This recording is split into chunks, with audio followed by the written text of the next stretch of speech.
Heart First leadership isn't what you say, it's how you show up, how you regulate, how you communicate, and how you execute when it matters most. We are Heidi and Ryan Sawyer, and you are listening to the Heart First Leadership Podcast. Welcome back to Integrated Mindset Podcast. I am Ryan Sawyer, your co-host here with my wife, Heidi Sawyer. And today we have another special guest. We're kind of doing another round of having some of our mentors on the podcast, people who we've collaborated with to help to come up with the integrated mindset method and everything else. And today, so we have Stefanie with us again. And so we're excited to have her back on. Heidi, would you look up and see what episode it was that she was on before? Yes, I will. Talked about the natural learning process. And today I had a story for Stefanie I was going to share with her and to see where she takes us in our conversation and relates it back to neuroscience. Clearly, obviously, we want to have a conversation about the impact of social media and see kind of just where this naturally goes. So thank you for being here, Stefanie. We greatly appreciate your time. My pleasure. I love hanging out with you guys. Yeah, we always have fun, don't we? So awesome. Well, Heidi, is there anything that before if it's okay, I would like to tell my quick story about why I wanted to record this podcast, and then I think that we're just going to launch from there. If that's okay. Is that okay with you guys? Sure. Is there anything else, Heidi? I want to give you a chance before I go into my deal. Yeah, just welcome, Stefanie. I'm excited to have a conversation with you. It's always fun spending time together. So thank you. Yeah. And this is, like, for the record, totally unscripted. And that's kind of how we roll around here. We've all got our little cup of coffee and tea, and we're just going to hang out and have a conversation. So I'm looking forward to it. Yeah, so sometimes it's a challenge. I'll tell a quick other story real fast. So we just did a episode about forgiveness, Stefanie, a couple episodes ago. Yeah. And we legitimately are at this place where we like write down an idea or a topic or like with like one or two words, and then we just hit record. We don't structure it at all. So this last one about forgiveness, it was a little bumpy. It was like, we're just kind of like trying to tread through it, and ended up being really powerful. Got some great feedback from it, but I just think it makes for an authentic conversation and people feel like they're sitting in the living room with us, which I love that part. Yeah. So here's, if anybody knows me, they know I like to make myself an experiment. I've kind of made, my life a bit of an experiment when it comes to anything really. I mean, nutrition, exercise, meditation, whatever it is, right? I mean, everything. I'm always just kind of experimenting with my mind, with my body, and the correlation between the two, right? And so I, in the last year or so, I have worked with a handful of teenagers, about 14 to 18 years old.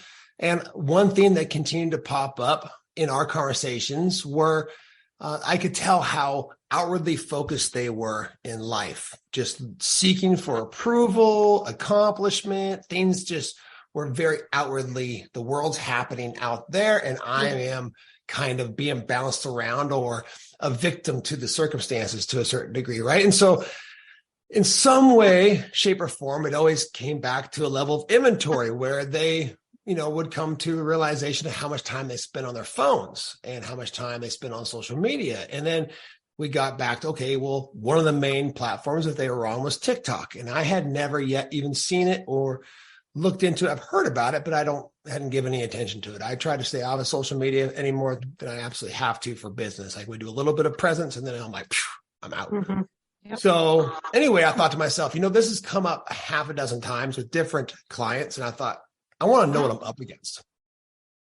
So I downloaded TikTok. I created a profile. Yeah. Right. And then I let myself use it for about 2 weeks. Like I was like, okay, they said they're on there for a couple hours a day, which I couldn't get myself to that point. But I let myself do like 10, 15, 20 minute, like just sit there and scrolling and finding, and then weird things popping up. And yeah, I'm very I feel exhausted just listening to this. It was awful. And so, there's these images were getting stuck in my consciousness, in my mind, like they're popping up later in my dreams or just like in contemplative meditation or whatever. I'm like, oh, get that out of there. Like, this is gross, Anyway, because I'm very intentional about everything that goes in. Like I don't let anything in there that I don't want to. We don't watch hardly any movies because of it, because I'm like, I don't want it in there. Right? I want space. I want to experience space. And so anyway, at about the 2-week mark, it was incredible to see, number one, times I had an extra urge to grab my phone. I think we're all addicted to our phones to a certain degree, but it had drastically increased, like 50% minimum of how many times I was pulled to look at it, to grab it, to be distracted by it when the kids are in the room or otherwise, when there was a moment, it's even a split moment where there was a little bit of space where I didn't have to be doing something because I wasn't working, I wasn't engaging in conversation. Like there's that little bit of moment of space where you go, oh, well, we're looking at my phone. And I was like, wow, it was really powerful, the impulse to grab the phone, right? Yeah. Yeah. And then the thing that the last time I'm like, okay, I'm at the end of my 2-week trial. And I was like, okay, I'm going to sit here for a while. I'm going to sit here and scroll like these kids do for 20 or 30 minutes. Right. And I used it for like 20 or 30 minutes straight. And the thing that I could relate it to, Stefanie, was a couple of Christmases ago, my brother had this virtual reality video game where we put on a mask and a helmet, and you're immersed, you're in it. Like you are and when you took the thing that was the most incredible to me is when you took the goggles off and then you kind of had to reorient yourself to the room.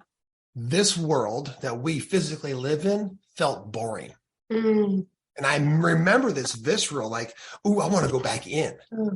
I want to put the goggles back on. That seems more exciting. It's more stimulating. Where it was real or not real, it was addictive, right?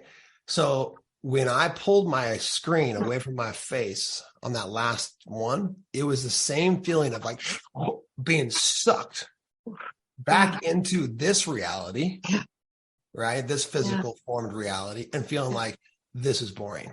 Yeah. And so then I was like, oh my goodness, that's what we're up against, right? Not just TikTok. I think TikTok's is as addictive as any of them, are probably the most, because of the format, and they got it figured out how to hold our attention. Right. Yeah. And then obviously the other ones as well, which I do glance at, I do interact with Instagram and Facebook mainly. So then instantly I'm like, I got to talk to Stefanie about this. I got to find out. We got to have her on. Let's just do a podcast before, because you and I haven't had this conversation yet. Right. And this is what I want to do with our conversations going forward. I've told everybody this already once or twice, is like, when I have something I want to learn further about, I'm just going to have you on. We're going to hit record. This is our coaching session. Yeah. Right. And we're projecting it to the world for everybody to hear. Yeah. So I would love to hear from you. And legitimately, we're here to learn. What is the impact when we are spending time, however much that time is? You probably have all kinds of different things you're going to take us down, allowing for ourselves to merge with that screen on our phone or otherwise social media in general. And I was going to let you just take us on a journey here. So go ahead. Yeah. Well, as you were talking about that, the word that has been coming up for me, not just in terms of internet and social media, but attachment theory and things like that, is self-abandonment.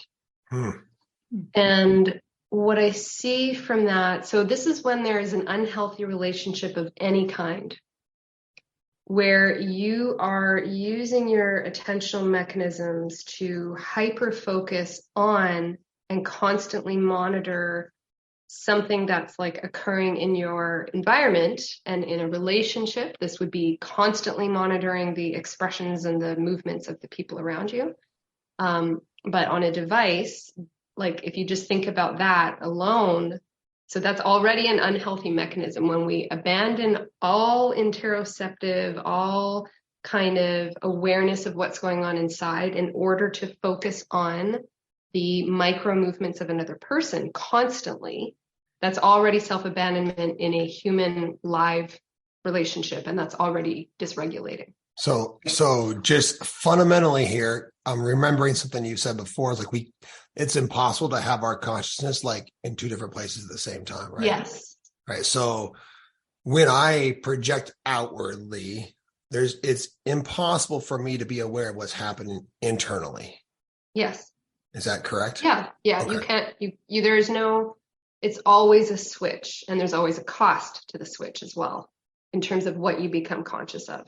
Mm-hmm. So that workspace, I kind of do this, but as it enters, like you'll see these waves that happen as it enters our conscious workspace where we become aware of something. There's a lineup, and only one thing gets to enter at a time. And then when that's out, then the next thing, but it can only be one thing at a time that gets to have that wave that kind of crescendos. So multitasking is complete BS. It's not right. Yeah. It's always a switch. It's impossible. So yeah, so there's that, right? So focusing on someone else means we will not focus on ourselves. And of course, it doesn't mean we should always be focused on ourselves either, right? We have to have an external focus. But self-abandonment is this idea that so a few things. One is that we're abandoning any kind of attentional focus on anything internal. So it becomes very externally focused. From a brainwave perspective, how this looks also is that when we're externally focused, it changes how our brains are firing. So an external focus has a very different pattern to it than an internal focus.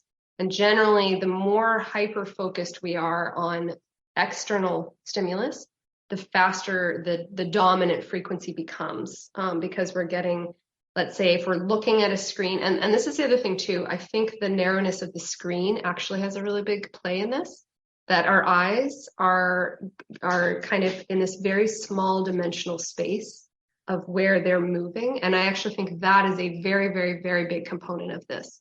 The fact that our eyes are not doing any kind of wide gazing, wide movement is correlated to how our brains fire, because if it's in this little space, it means that like it's all connected. The way our eye muscles kind of narrow and focus, that correlates, like, because now we're keeping it in this tiny little space, the clusters of activity that are going to happen in the brain means that it's not widespread activity anymore.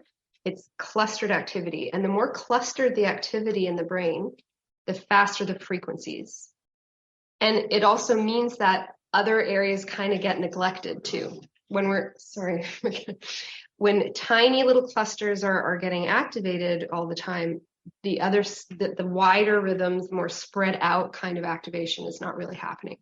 And that's how you see different frequencies happening. So the alpha rhythm that a lot of people hear about in meditation, even the alpha theta is a space you can get to, but the alpha rhythm is a little bit slower. It usually is related to more widespread kind of activation across many different networks of the brain, and especially across hemispheres.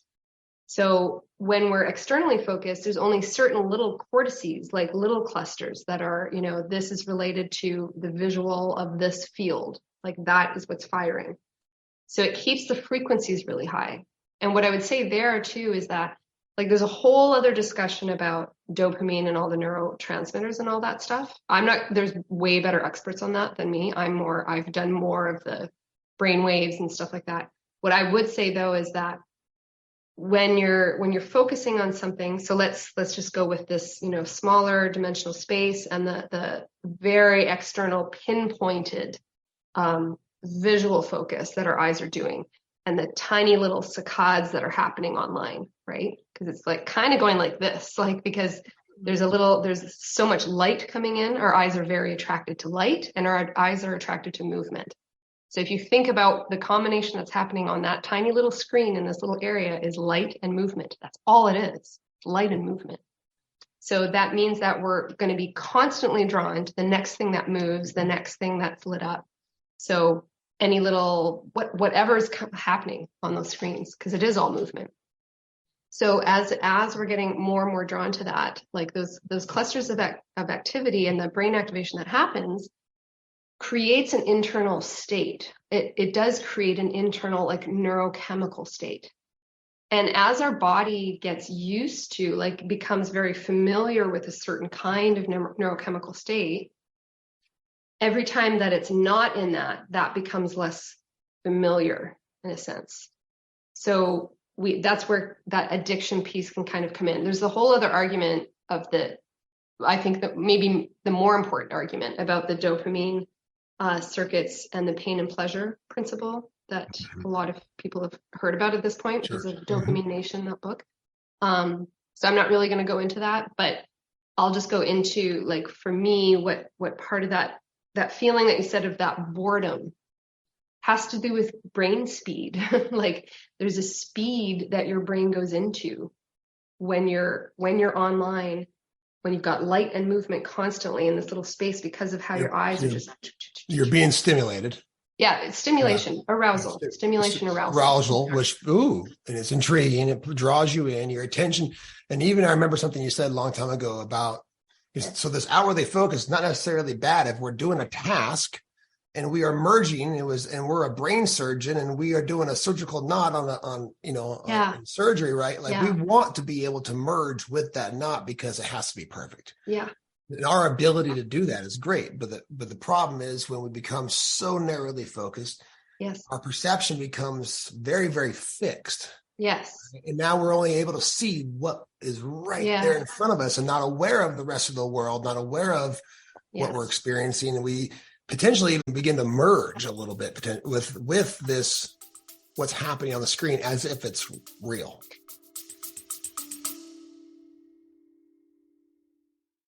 We are all leaders. If you're ready to stop waiting and start impacting your environment in a powerful way, we want to connect with you.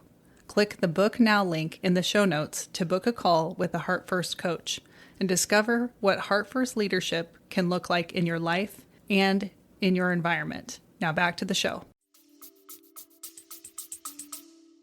Yeah, how I would explain that would be more that our consciousness, like our conscious awareness, is the attentional mechanism is so fixated on that thing that it completely depletes, it pinches off any attentional focus on us. And so that's where, if you're saying merge, it's almost like it pulls us so into the object that we no longer have that awareness of ourselves. And that's a different state than when we can more gently kind of go back and forth, like when we're in nature and there's a lot of there's not a lot of very, very, very fast movement and that artificial light constantly pulling our eyes. So it's almost like a more diffused kind of attention like that.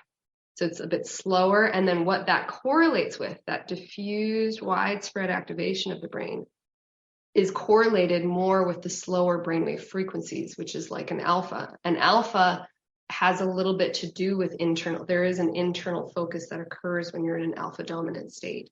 It's a very self-regulating kind of brainwave because it's enhancing blood flow, it's enhancing activation of many widespread, diffused kind of activity.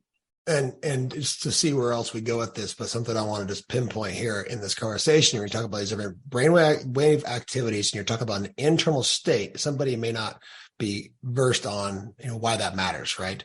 Well, when we're talking about, let's say, the increase of suicide, depression, anxiety, these things that people are experiencing, if your internal state is one that is not of safety because of your attention is so outwardly focused and your brainwaves are high, then therefore this internal state of lack of safety, of dissonance of some sort, leads towards a more prone person to be, dealing with anxiety or these type of things. So would that be? Well, I love that you brought that up. How I would say it, because we don't necessarily know it's lack of safety, but what I would say is that and this is why I would continue to call this self-abandonment. And I'm talking about the self as a self-regulating system that needs data. And this data can come in from the external, but a lot of the data is what is occurring internally. That data constantly feeding into different systems back and forth and back and forth. That is what allows the nervous system to figure out exactly what it needs to do at every moment. It's always about how much information flow, how much like information can this system continuously pick up on, monitor, respond to, adjust? Like that's a self-regulating system. So if we are continuously focusing out here and not allowing for some of those attentional mechanisms to go into and allow for a little bit more of this information to be not just, it's flowing at all times. We're not stopping that, right? My brain knows what my heart is doing. But if I don't allow for some of that to come into my conscious workspace, I don't make adjustments with my physical body and actions to accommodate what's happening inside. So this is where you'll hear things like, you have to almost put a timer on to look away from a screen to blink your eyes so they get moisture. Now that is like mind-blowing, because our system absolutely knows when to lubricate our eyes, why we blink. And yet the hyper focus on this thing can make our system actually stop blinking appropriately. Like that's like, wow. So it's robbing the very Resources. natural. It's robbing resources. It's robbing. Yeah, it's robbing the system, the self-regulating information-based system of information it needs to move and adjust in the ways it needs to be very healthy and well. So right? to naturally regulate, is that a better way of putting it? Yeah, to naturally regulate. And so in that sense, you could say there's a feeling of lack of, like what a safe feeling is that all of our needs are met. We're not in a state of vigilance. Our resources, like the blood flow and all of that, is being used to restore our internal organs instead of going into muscular movement to get away. Like there's a restoration of the system. Well, so that's to me what safety offers. So I'm going to unleash you again here in a minute, but I just want to, and I'm trying to just connect dots. And that's what, you know me, that's what I like to do. So one of the things that makes our nervous system feel safe is when it feels adaptable, right? Yeah. The wider range of it being able to just rest and recoup or fight or flee at any one moment. Yes. The more adaptable it is, the more range it has, the better, the more you have a sense of psychological safety within internal state-wise, right? And so when you are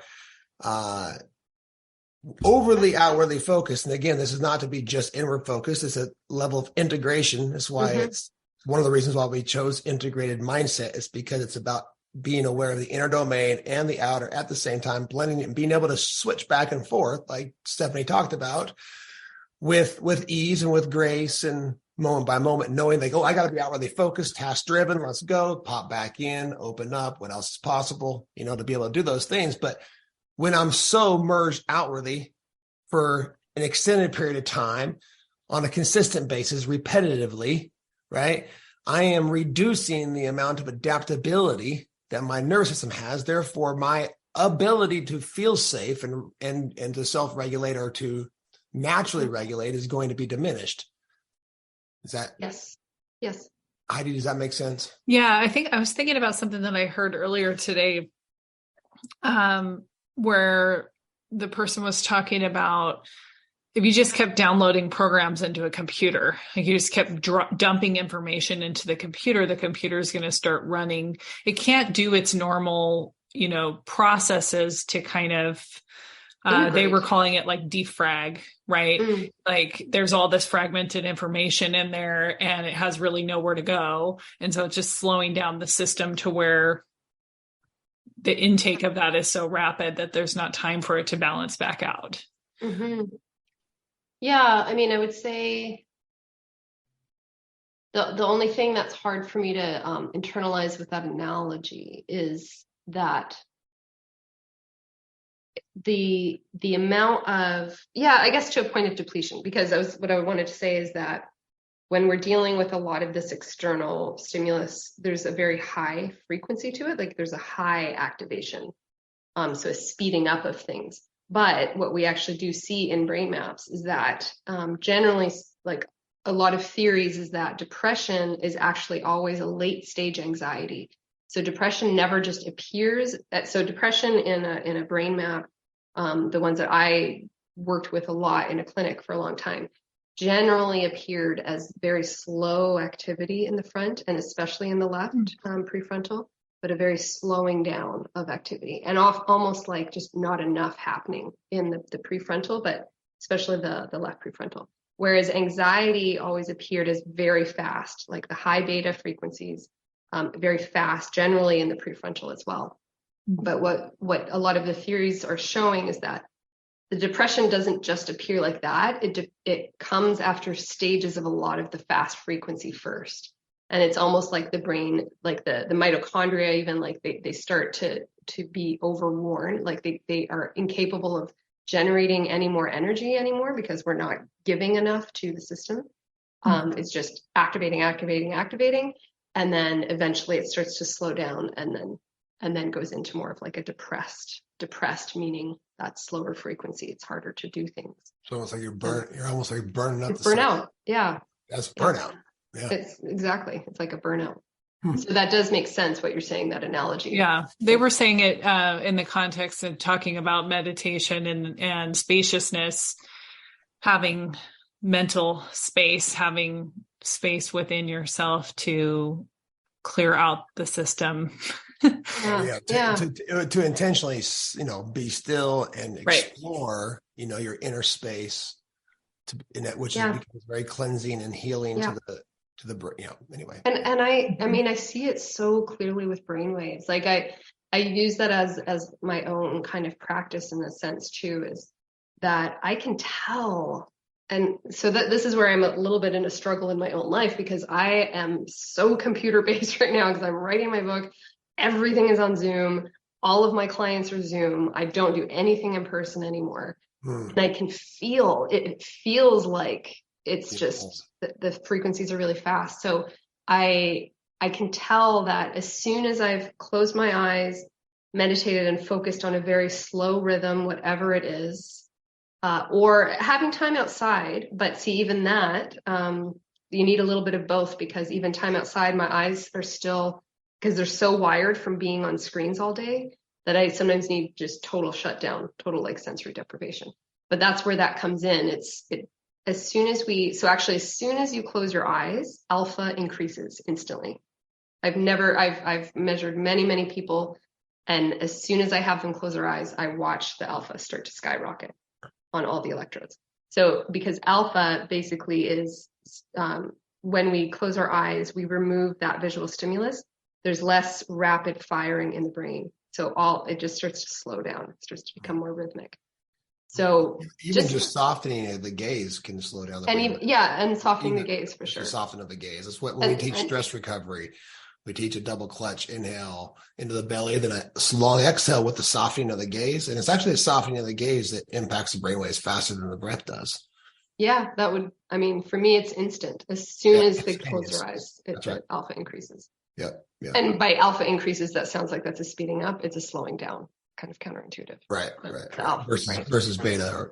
Yeah.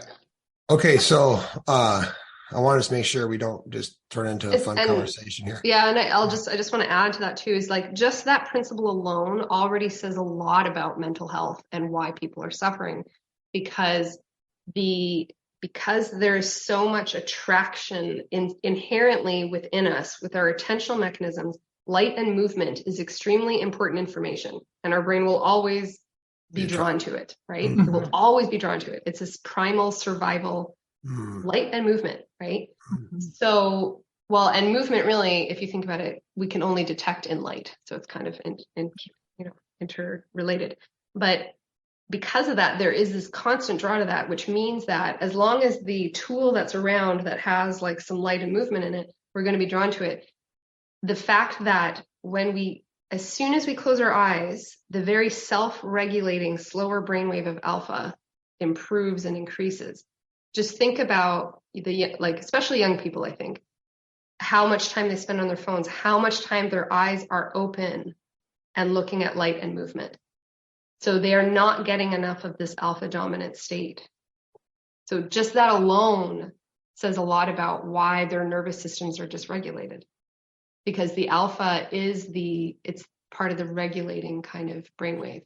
It's the one that allows for, it's just a regulating brainwave. I don't think we've seen at all the depth of what this is going to create long term for people, because like we're saying, it's a lot of younger people that are just now kind of growing up having technology like this all the time. Like I see kids at the grocery store, staring at tablets and phones. And they're starting really, really young. So we don't really know. There's not a way to know until further down the line when these people are, 40, 50, 60, 70 plus years old. It's not just kids either. It's, right. It's middle age. you sit in an airport and look around how many people are on their phones. I'm just saying, I'm just as guilty. The cumulative effect of starting young and going, decades and decades with this type of focus. And we're already getting the warning bells. There is already almost cause-effect research now that has been confirmed. And I think in Nature, which is one of the most prestigious scientific journals that exists, I'll have to find this study, but there is definitely data that is emerging that is saying that the rise of social media in particular, or the phone, but social media and I think mainly it was social media, and teenage girls in particular, the link between suicide, depression, and anxiety is becoming pretty clear that it's not a coincidence. Right. Well, so we have the warning bells out there. Did you have anything else? I would love to, give you let's project forward for a moment into the conversation and say, there's a level of social acceptance versus rejection, right? Based upon the perceived reality of social media that's playing into that. That's one potential that we can start have a conversation around the social engagement system. Yes. Which would be an interesting part of this conversation. I don't know where else in your mind. I know you kind of had a couple of things. I was going to go there. Actually. Oh, you were? Okay, cool. So we're on the same page. Awesome. So we have talked about so far this idea of self-abandonment. And when we do so, we have a hard time regulating our system naturally, which regulates itself. Sounds like if we get out of the way, we can close our eyes. It'll do its job for us. We become overly outwardly focused. It changes our brain waves. It becomes, obviously higher frequencies. It cuts up other parts of our brain. So our brain's being really trained to be addicted or programmed into a neurochemical state that is not where we're naturally supposed to rest. Mm-hmm. Mm-hmm. Right? Yeah. Did I sum that up okay? That's a good way to say it, where we're not supposed to rest. Fine to engage in for small doses. Yeah. But not to have as this constant and the multiple hours a day. Yeah. Right. And partly why it's important to do things that kind of stress your nervous system, right? To cold exposure or exercise or breath work. And then so that nervous system becomes adaptable. But the fear is that we're starting to have these nervous systems that are showing up in adults and in teens and otherwise where they're taxed, they're burnt out. They don't have the resources. Right. Yeah. And honestly, I can say that, I think I'm a very sensitive person to all these things. And since for the last several months, I've been remote and I really, really notice it's like something is happening to my brain. It's getting burnt out from being on the computers. Mm-hmm. And I don't have enough hours in the day to try and add more time not being on computers. So that's, and I'll bring that up in us talking about the social engagement system. But I'm very intentionally, like today, I'm going to a cacao ceremony to just we're going to do heart-to-heart communication kind of practices and things like that. But doing whatever I can, I have to be so intentional to get out and be with people in the presence of people. And that's the only thing that seems to really, other than sleep and meditation, but that is what starts to regulate me again and almost feels like it makes my brain normal again. So this is a bridge. This is a bridge into our next conversation, I believe. Naturally, how important and understanding the social engagement system, We say that, we know what that is, but, and how important that is. Like I was going to say, as you're speaking, I'm like, well, if I could pop in and coach you for a minute, Stefanie, I'd say you need to have like a 2-to-1 ratio of your own self-care, meditation, personal connection, these things, like with the amount of time that we spend serving clients and online and screens and all the things, right? Mark Divine would say you should have a 2-to-1 ratio until you master the ability, like, for someone who's a lifelong practitioner, 20 minutes of meditation does them potentially more good than somebody who's maybe more of a beginner, right? So what do you mean by 2-to-1 ratio? So in the very beginning, when you first start to like teach and serve, and you're a lot of outward focused attention and energy towards others. And for every hour of, and sleep is included in this number, for every hour of outwardly focus, you should have 2 hours. Oh, wow. I've not done that at all. But I think it's it depends on each self system. You know what I mean? But finding what is the ratio, he just recommended, like, if you're new to this, you're new to teaching yoga, you're new to giving like this, your focus is going to be outward towards other people, then this is a great place to start until you can learn to find your own center and balance. I think a lot of people go into the life coaching world or whatever, they instantly start giving resources, serve. Yeah. And then their attention is always so out there, they don't recoup. So it's a level of integration. And I'm noticing that right now I'm running multiple groups and, supporting the painting company and this and that and the other. And it's like, to do everything that I want to do out there in the world, I have to be that much more intentional with how I am, going back inward. And I just had this realization like 24 hours ago. I was telling Heidi, like, it's time for me to like not slow down. It's winter time. It's an easy time for us to kind of recoup, but take the next step in committing to my inward journey because of how much I am putting out. Yeah. And so whether it's a 1 to 2 time frame wise or intentionality or whatever that looks like for somebody, or a 1-to-1, maybe it's 1-to-1 for you or whatever. That's helpful though, to have a concept like that. I've never thought of it like that. That's helpful. So if think about it this way, if you had 8 hours of sleeping and you had 8 hours of screen time, you're at a 1-to-1. But the goal would be to potentially get to, just play with it, a 1 to 1.5, whatever. If it was a 1 to 2, that would mean that, 8 hours of serving, 8 hours of, and that could be even cooking yourself a nice meal. That could be going for a walk. That could be all of the things and just living in an integrated right. plus your 8 hours of sleep would be a 1 to 2. Yeah. Oh, okay. I like that. That's helpful. And that really ties back to the self-abandonment again, which is that when people are online, they are trying to serve others because you're trying to get a reaction. You're trying to do something for somebody else's, whatever you think they are going to want or like, right? Or get a reaction to. So that also is very, again, it's that outward focus, that self-abandonment.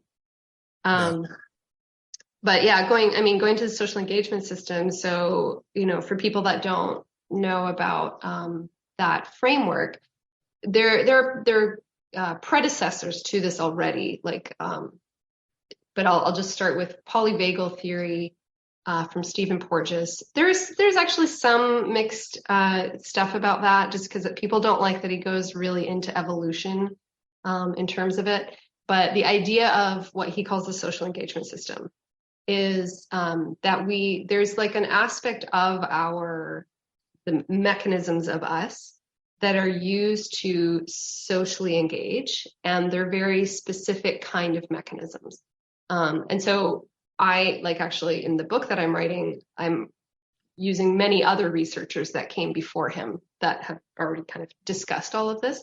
But there's specific things like our voice frequency that, if there's a certain kind of frequency to it, and one of them is called prosody, which is the opposite of being a robot, like the opposite of flatness, the opposite of monotony. It doesn't mean sing-song, but it definitely includes like being very fluctuation. Hello, how are you?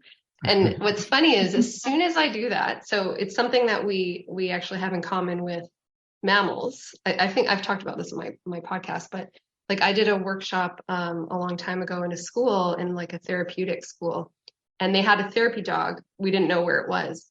And I didn't even know they had one, but I was just talking like this. And then I did the, hello, what are you doing? And that dog, I don't know where it was, but it came running towards me.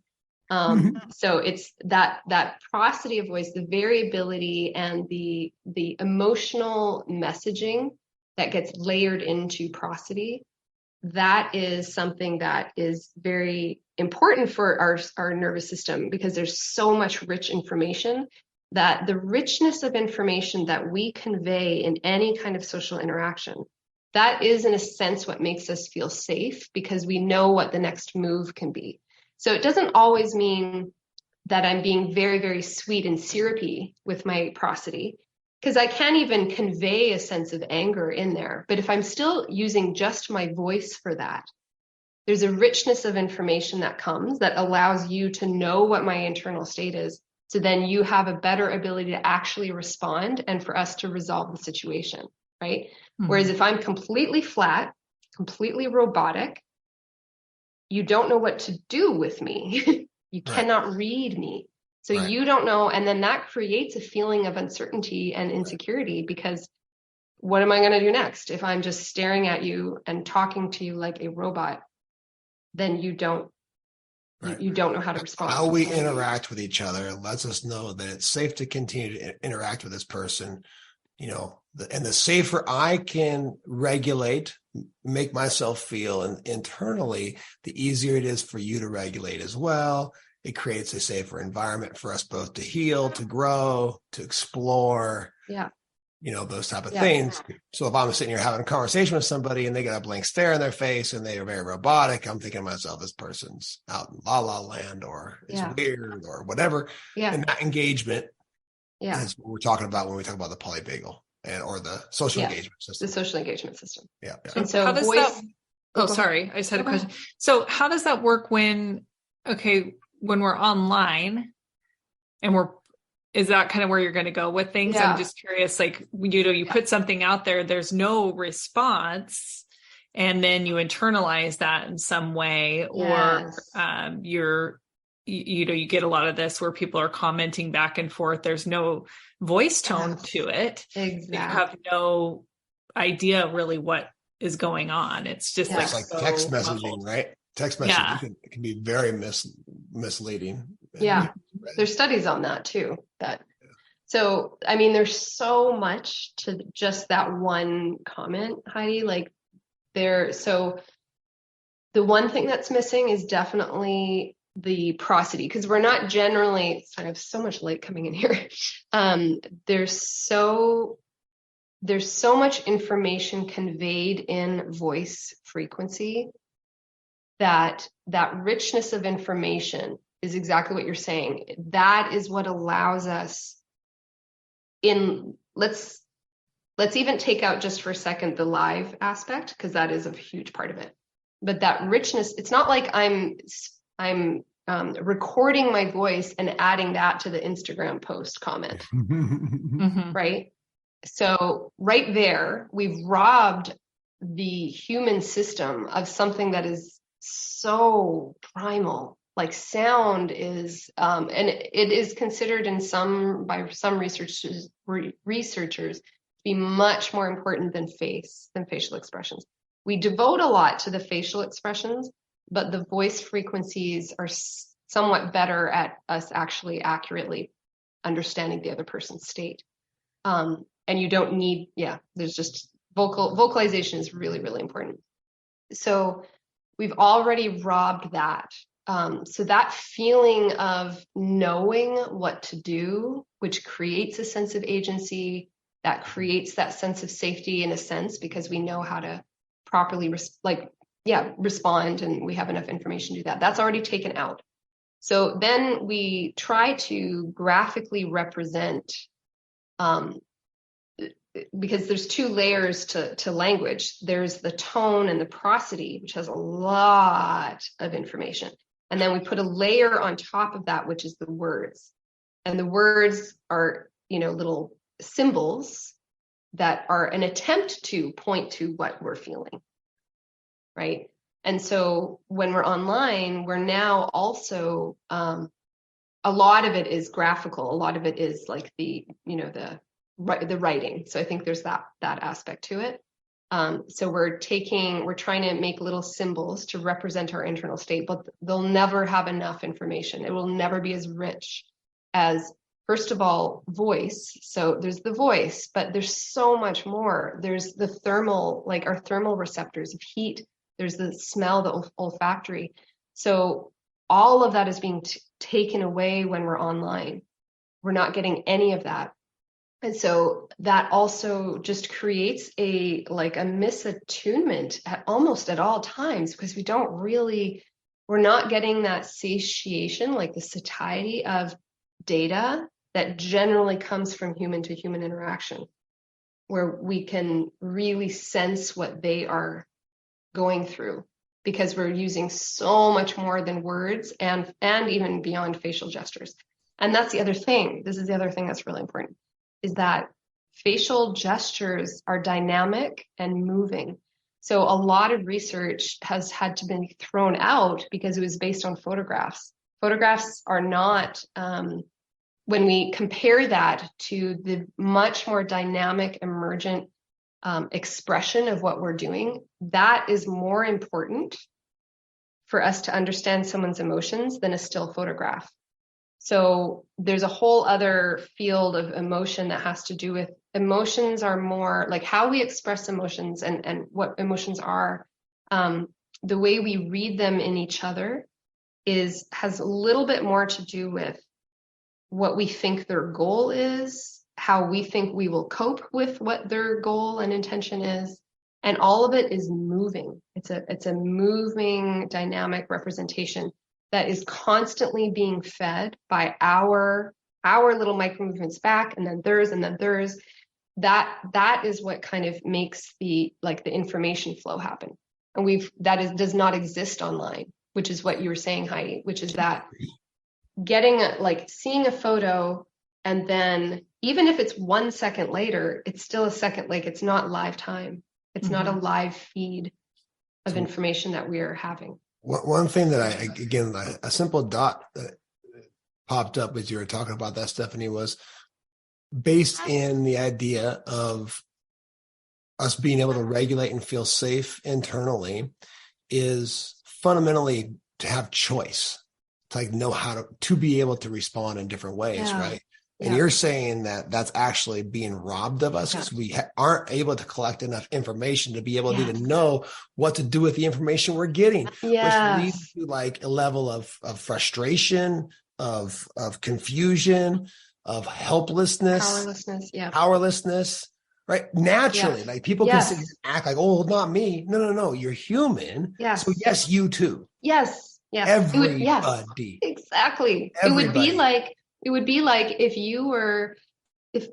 me and you were in a room, and then you put a glass wall between us where you could no longer hear my voice, and you couldn't even see my mouth move, so you couldn't even get that. And all of a sudden, you would be robbed of information. Forget, you know what I mean? It's the robbing of information. And so we're robbing ourselves to a certain degree of the human experience. Yeah. To a certain degree, right? Which you said this word misattunement inside, like a dissonance or a disturbance internally, like something's missing. Yes. The sense of something's missing. Yes. Right? Yes. Well, even Viktor Frankl would call that the existential vacuum, right? I mean, meaning missing, which is part of this human connection and all these things, but the word that I wrote down was confusion. And if we are confused, we don't know how to react. We feel like we don't have control. Yeah. And when we don't have control, we don't seem to have control or choice, it decreases our sense of self, which makes complete sense because at the beginning of the conversation, we talked about being abandonment. And, when that happens, it's very easy in a model of performance to recognize that when we have a weak sense of self, because we are abandoning ourselves, because we don't feel like we don't have choice, naturally, neurochemically, scientifically, I'm not saying this from an emotional perspective, negativity creeps in, a victim mentality creeps in, whether you like it or not, and performance drops through the floor. Mm-hmm. Yeah. And something else you said. So I'm gonna delete. No, I'm just kidding. You're Throw going my to delete phone all away, your. man. I'm done. I was even thinking about text messaging. You're text messaging with someone and they send you these emojis and things. And that's like our attempt to try to fill in the gaps of, well, this might sound rude if I don't put a smiley face after I say this, or if I say this with an exclamation point, then they might think I'm yelling this at them or whatever. So all this stuff going on internally for, like, I've noticed within myself, especially when I'm text messaging with customers, which I would be doing way less of going forward after this. I think we should do voice messages. Yeah, because I'm thinking, okay, as you're doing it, you're wondering how it's being perceived on the other end because you are missing that information. Yeah. And then you see little dots and there's someone typing a message and there's this lag time in between where there's all this interpretation going on both ends. And it really is the perfect recipe for this misalignment and miscommunication to happen between two people. Yes. Yeah. And that brings up another point, which is that lag time, like the ability to even not respond is something. So another point I wanted to bring up is that what was I calling it? Like the social cost. Okay, this is going to be a big phrase, but I'll break it down. Yeah, let's go. So the social cost of violating neural expectancy is not very high when we're using technology. And what I mean by that is there's a few things. So like, let's just take one scenario, which is where, let's say we're in a cafe and I'm talking with you and you say something to me. I mean, it's just absurd for us to even think about it. But if you were like, oh, hey, I can't wait to like see your new cat. And I literally don't respond, or I turn away. Yeah, that's awkward. That would be so dysregulating. You would not know what to do, right? You'd be puzzled. Yeah. Like, are you like, okay? Yeah. Yeah, right. And then if you're not even able to ask me, oh, are you okay? Like you can't even do that because I'm still not responding. Mm-hmm. Just imagine how dysregulating that would be if we were doing that in person. Mm-hmm. The cost of that is so high because if I did that to you in person, the cost of what would happen to us would be extremely high because you would be dysregulated and or confrontational or whatever it is, right? There would be a reciprocation that would happen in live time that would likely deter me from doing that. Mm-hmm. But online, there is no social cost to that. Like right. There is, right? Like you don't have that live moment consequence. It's not there. So right there's not a deterrent either for people to, that's too many negatives. There's not a lot of cost that is going to happen for people to not respond, to not really try in their response, or to not really attune to what you're saying, to not take your perspective. Like there's so much that happens online that I think because there's no cost to it, I think it really puts a lot of people into a really bad situation socially. So you're saying the impact of that after they spend too much time on social media is that they struggle to actually engage in a real conversation socially in a healthy manner that allows for the conversation to explore possibilities and potential rather than just kind of be like, I don't know how to respond to this. I'm used to not responding at all because I get this information and I feel like there's going to be a lot of negative impact on your self-concept as well, because whether you want to or not, you're going to internalize it if someone doesn't. Like there's going to be some level of internalizing being ghosted and not responded to, and that's going to affect your relationships and the way that you see yourself socially out in the world now. Yes, absolutely. And I think that is a really big contributor to the mental health issues, because I even have done that experiment in workshops where I have one person, so we're demonstrating the social engagement system. Because the other thing too, just to note, is that mutual eye gaze is extremely important. It's the mutual eye gaze that's what actually kind of unlocks different neurotransmitters and the feel-good hormones. So our very first experience of that is when we're first born, and they actually show that like endogenous opiates get released during mutual eye gaze. It's a design in nature because there's a lot of information in the eyes. It really allows you, when I can look in your eyes and there's a mutual eye gaze, what that means is you're not looking elsewhere, which means then I don't have to look at what you're looking at or figure. When it's mutual, it's very, very regulating. So mutual eye gaze is a very neurochemically rewarding thing. And now the only thing is cultural aspects can overlay on that and make people very uncomfortable with mutual eye gaze. Right. But that's not from when we're newborns, though. Well, there's a balance of that too. You ever talk to somebody who just stares like deadly into your eyes as you're talking to them? You're like, hey, yes. creeper. See, that's a really good example of that's not feedback responsive.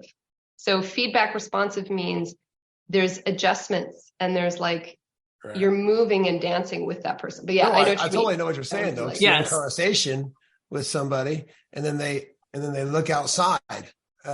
You're like, wait a minute, you're not listening to me. Exactly. Yeah. But if you were being responsive to the feedback, I suppose if you're locked in eye contact with someone and they kind of look down or away for a second, you would mirror that and then it would break the eye contact and it wouldn't be considered like over the top. Yes. And actually that's very, very important. That is a mechanism that happens in newborns, in young children. And when the mother does not gaze away, so as the mother, it's just so fast. Okay. And the reason why we're bringing this in, is about social media. So let me just do a quick sidetrack of that. Yeah, please. There's not a lot of mutual eye gaze because even when no matter what you think you're on, if there is some little image of you, you're going to be looking at it. If there's anything else appealing, you're going to be looking at that. And so that is already where mutual eye gaze is, I think, missing for a lot of people nowadays as well. Because when you're online, you don't actually ever really know, first of all, and I would almost want to do experiments. I have a feeling the neurochemicals are not released in the same way online as they are in person. Because if you think about it too, let's go back to the coffee shop.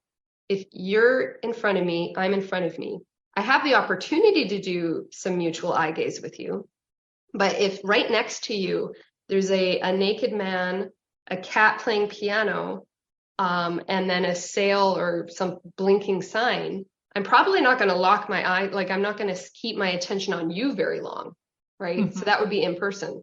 And that's exactly what's happening much of the time in a lot of our online scenarios, right? You're not Someone's doing a TikTok dance right behind you at the coffee shop. Yeah, exactly, right? Like we wouldn't stay centered on that person. And so we wouldn't get that fill up of the nice little, the neurochemicals, because there needs to be a little bit of a prolonged exposure to that. So online, we don't have a lot of that because when you think about what someone's doing on TikTok, I clearly am not on tacky. I agree. Are you getting on that TikTok again? I'm going to start saying that. Not since COVID. There's not a lot of mutual eye gaze. And so, but I just want to come back to what you were saying with the aversion.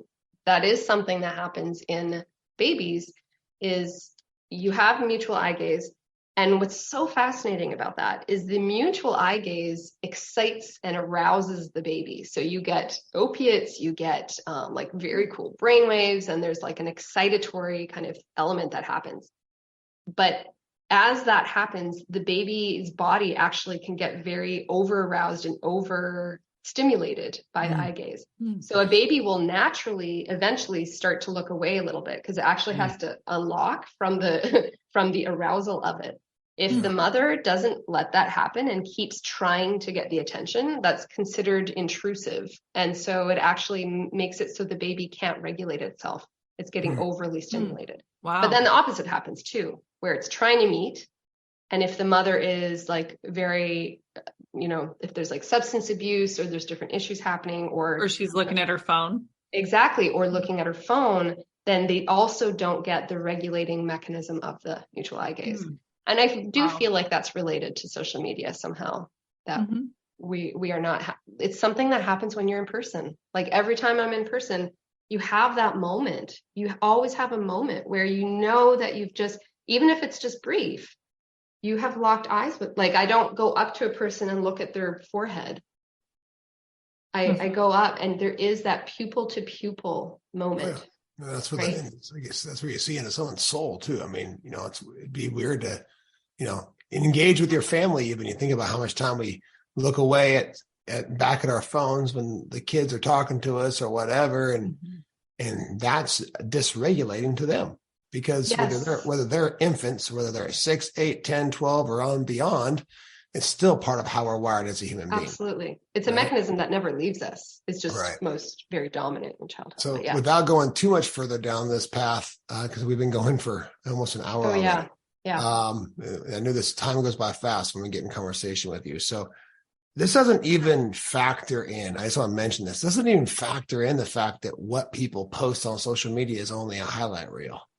Right. And so then our sense of reality is completely skewed and we then become so number one, we already have just from a neurochemical brainwave activity and everything else, we already have a sense of lacking control, which impacts our sense of self, which allows for more negativity to creep in. That's already happening. Not to mention we're already as human beings wired for a sense of negativity for survival anyway. Right? Because it's bad for our survival to be rejected by our tribe. Right? So this is already part of the social engagement system. And then on top of that, what we're actually viewing is a highlight reel of somebody's life with maybe a few moments of vulnerability sprinkled in there once in a while. Very rarely. Yeah. Right? Yeah. So then you have that as another compound factor. Yeah.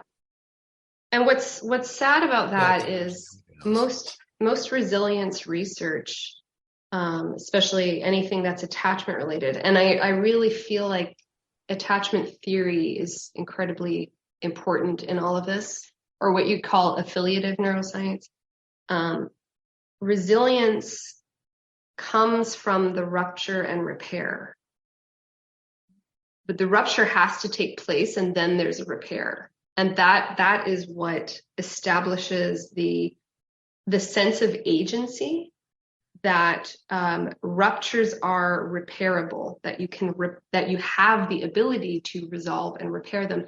That is the part that builds the agency, is that you actually have something that isn't perfect, and then you're able to resolve it. But you lose that ability online because maybe you put something out there and then there was this like backlash or response, even from one person, right? Yeah. And then now you're not going to go track that person down, look in their eyes and say, hey, this is really what I meant by that. Exactly. Or if you were the person upset by something, have that opportunity to also have an interaction with someone. Exactly. So you're kind of missing all of that opportunity. Yes. Exactly. And then the whole kind of cancel culture that exists as well, which says you can't repair. Yeah, you put something out there, you're done. There's no repairing. Yeah.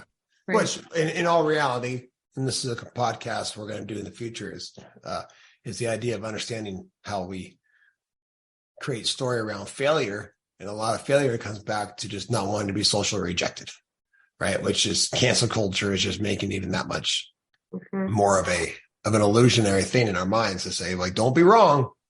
Yep. Right. Yeah, that's right. Which is basically saying, don't be human. Yeah. You get canceled, you're going to be rejected. And then it's going to feel like death to the system. And there's So go ahead. Go ahead, Zach. There's just this idea of like everyone, this like, I think I've heard it called like the, it's like the other, right? Like when someone says everyone thinks this. Oh, yeah. It's a generalized other. Yes. Right? Like language. Yeah. Yeah. So there's this, it's just this idea of this everyone mentality. Everybody disagrees with that. Everyone does this. Everyone's home is perfect. Everyone's kids are great. Everyone, has no acne because it's all these filtered stuff, right? Yep. So then it creates more separation for the person who's observing it. That's a really important point. There's like two past that. One is that that kind of generic language. So they have done research on that, where when generic language is used, and by generic I mean the plural pronouns, so the they, girls, anything with an S on it. When that's used to describe things, children tend to have a fixed mindset about whatever that is. So they basically see whatever that trait is or that activity, whatever the behavior was, as inherent to that group. Mm-hmm. As soon as you use individuated language, so that specific person, that girl, that animal, even like that whale, that dolphin, that boy, when you use individuated language, it becomes more of what they call the incremental or growth mindset, where they realize, oh, they did stuff incrementally that led to that behavior or result. It wasn't inherent in them. So I think that's generic or generalized. What?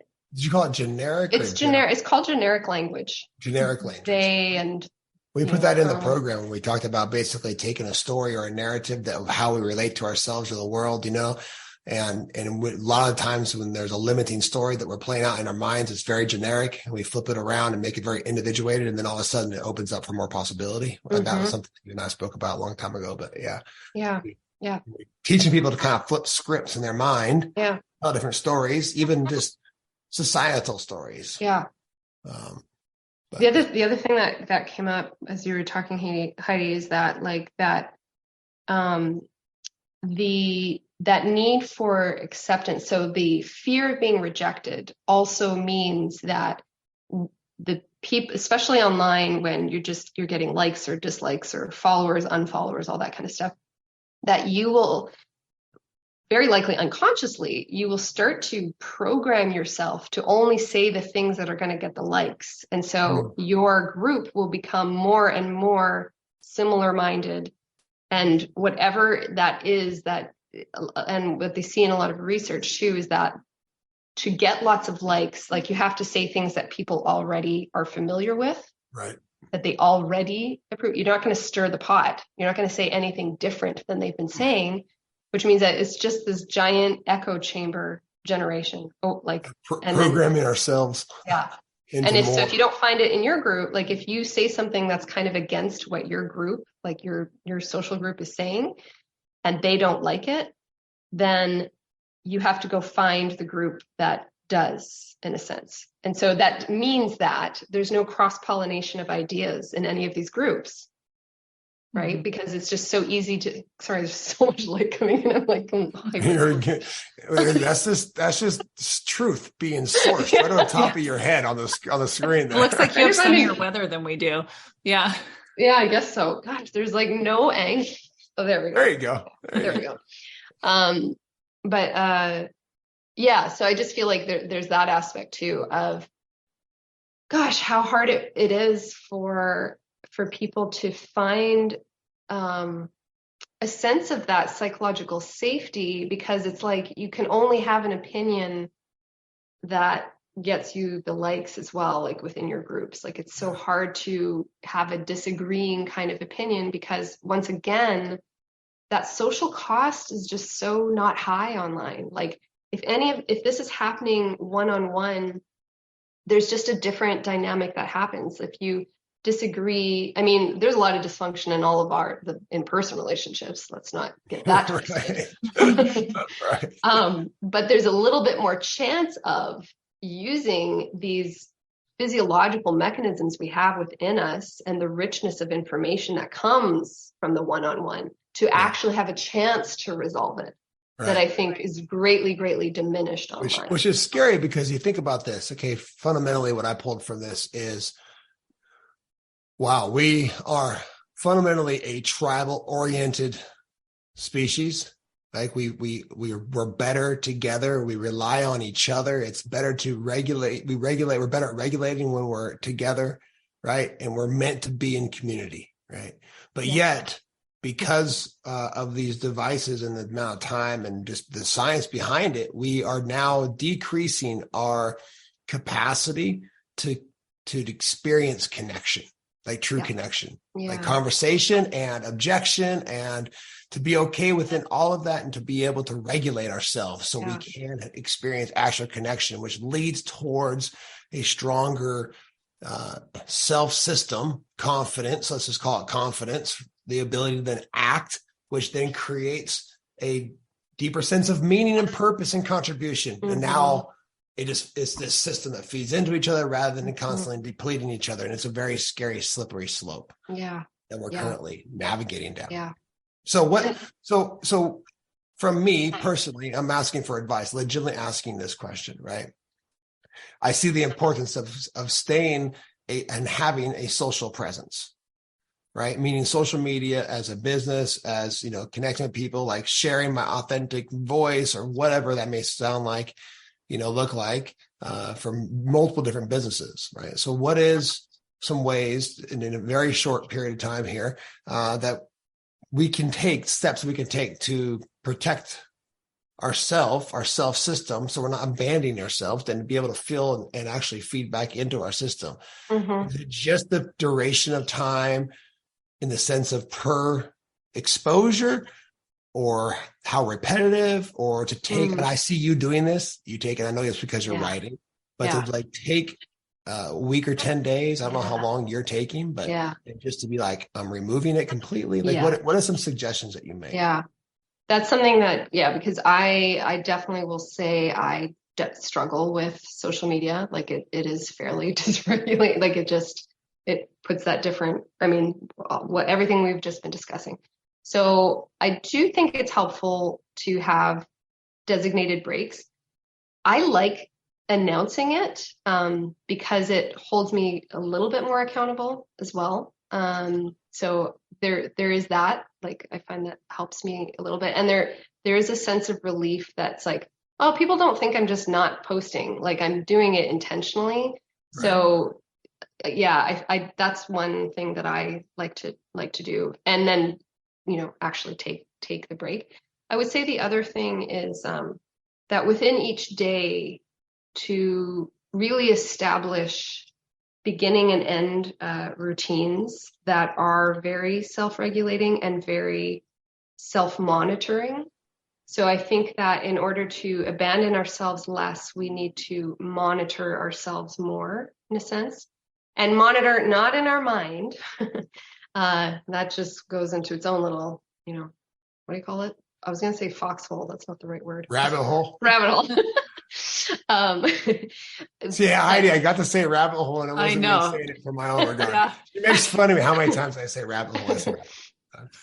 But to have a very embodied awareness of what feels truly peaceful, what feels truly joy-inducing to us, and to make sure that we have multiple ways of doing that every day, that it doesn't rely on one particular activity or person, like to diversify that portfolio as best as we can, to really establish, and this requires us to take an inventory of it so we know what it is, but to notice what really has that visceral feeling of peace, of that slowing down, for me, I can feel when my brainwaves are fast or slow, to have that each day.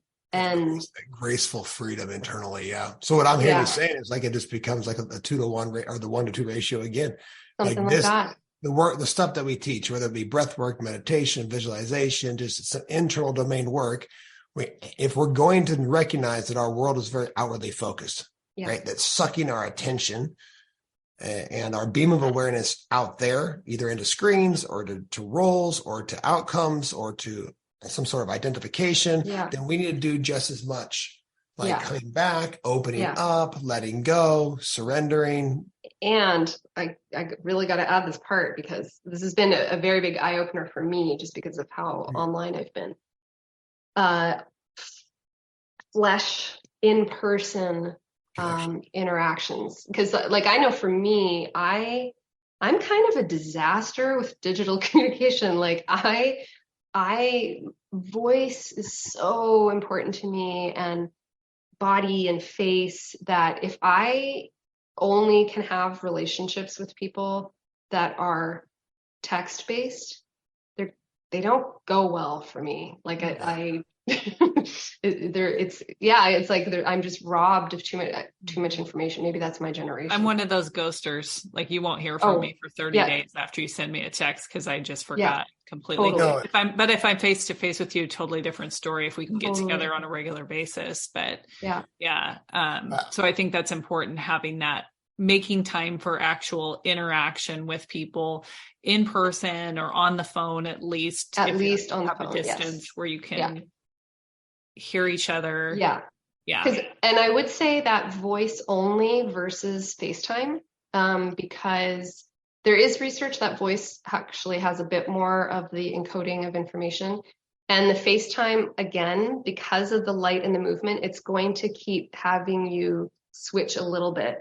So I think voice, like I have a friend over 10 years, well, we've been friends for 20 years, but we mainly only voice, like we don't see each other in person much, but our connection is really deep and all we have is phone. So I have a friend like that too. We voice message back and forth, like on a weekly basis. I've started to do that with a couple of different business relationships where we're doing some different work together, and we've hardly have sent each other a single text. I have a question. I'm saying, hey, this is that's going on Tuesday, boom, boom, boom. And we're like actually, just recording our voice and sending it to each other back with whether someone uses Boxer or whatever they use, or even just text messages.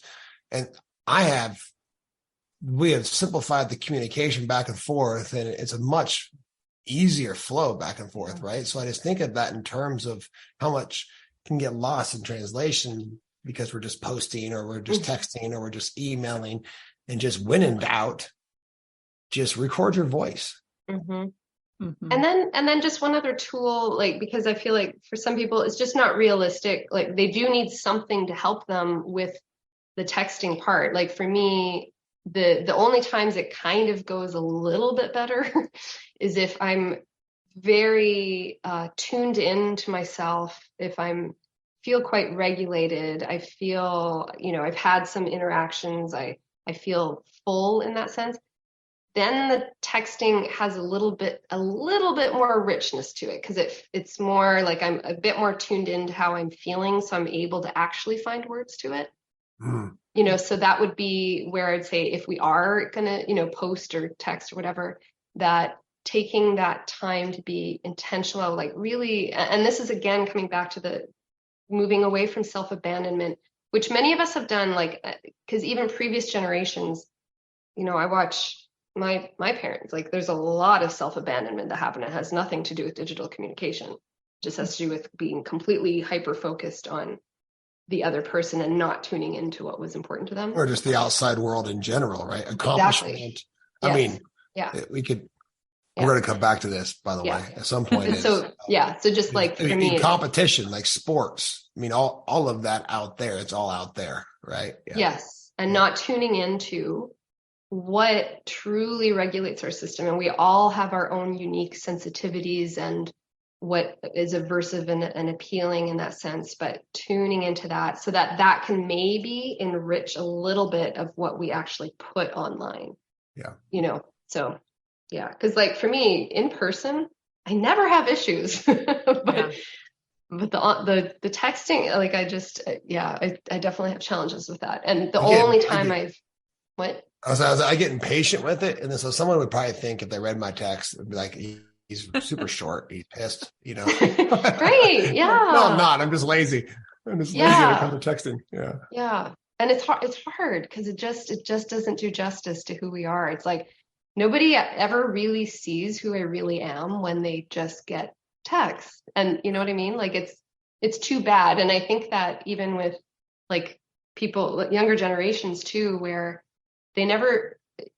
there's so much of their social matrix has been online, and it's so performance based and it's so brutal in terms of that, what I was saying, like that, you can switch off, you can not you can not respond. Like that's so brutal of an environment that because of that, I feel like people really miss out on seeing us, like that really spontaneous, playful, loving, generous side of so many of us, because like I just got to put up this thing that somehow will achieve the likes, right? And so I just feel like a lot of people are, I think something that is a very sad state that I think many people are in is feeling like nobody actually really gets to know them. Like they're not really themselves. They're performing. And that I think is, I think there's a lot of grief that is involved in that. Yeah. I think that comes back to that, the ratios that Ryan was talking about. It's like having real-time interactions with people, having rich relationships and good communication and connection, then hopefully we'll then put less weight on, whatever's happening online, because that's not your entire existence. Totally. Yes. Yeah. Huge point. Like that right there. If we can have rich experiences in life, and it doesn't have to only be a social thing. That is very important. That's one pillar, but just the richness of life, then that starts to fill us up, because there's so much rich information again for our system, right? That then it feels like it's not enough there. So you don't want, that's what happens for me when I take those intentional breaks, is when you immerse so richly in life, all of a sudden it just is like, oh God, they're still talking about that? Right.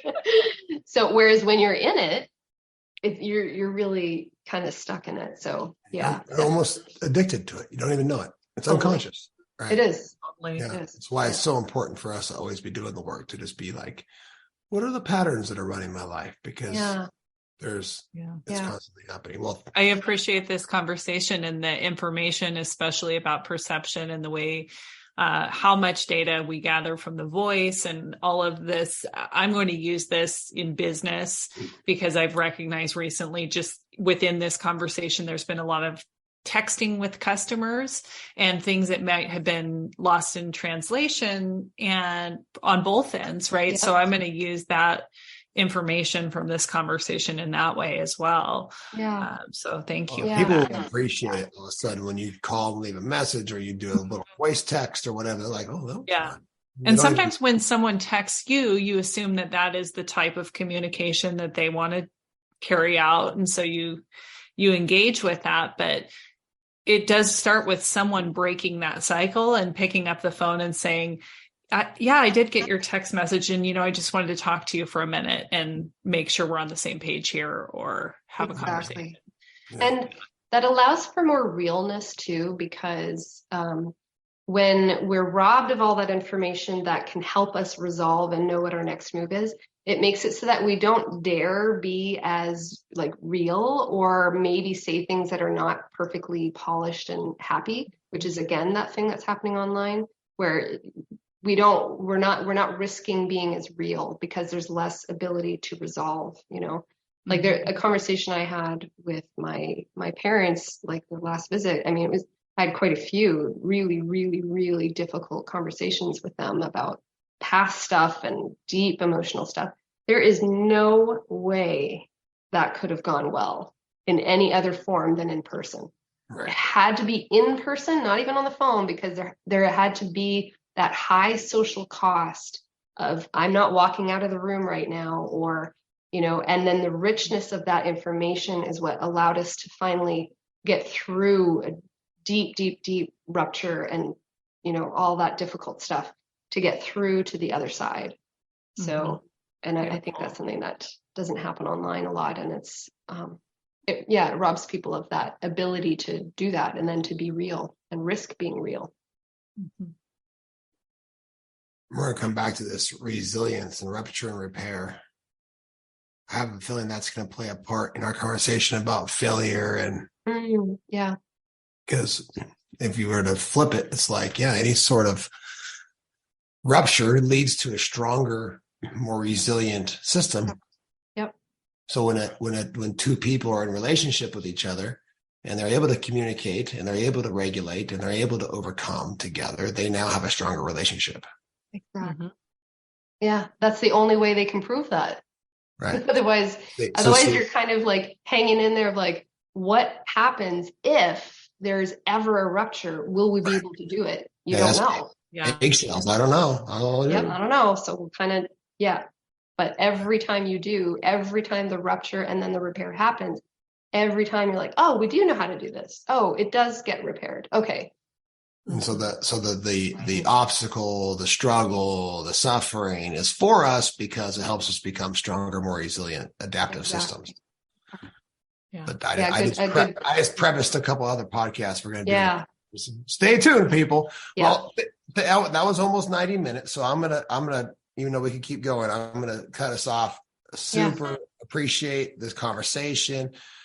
What to do with this information is up to every single individual to say, like, how can I just become more aware and potentially just take it more serious to take care of my own and learn how to feed into my self system, which is where we continue to explore and become masters in the ability to say, okay, there's a lot going out. I got to get better at feeding back into myself, right? Yeah. That's basically self-development at its most core fundamental level is feeding the self, right? Developing self. And so, if we're always looking at a screen, that's not necessarily going to be developing the self, but depleting the self, which leads to problems. We've identified that. So to find more, Stefanie, she has an incredible podcast, Mindset Neuroscience, and a book that's going to be coming out shortly. She's been working on hard. And do you have a new topic? Last time you gave us a topic and it was quite long.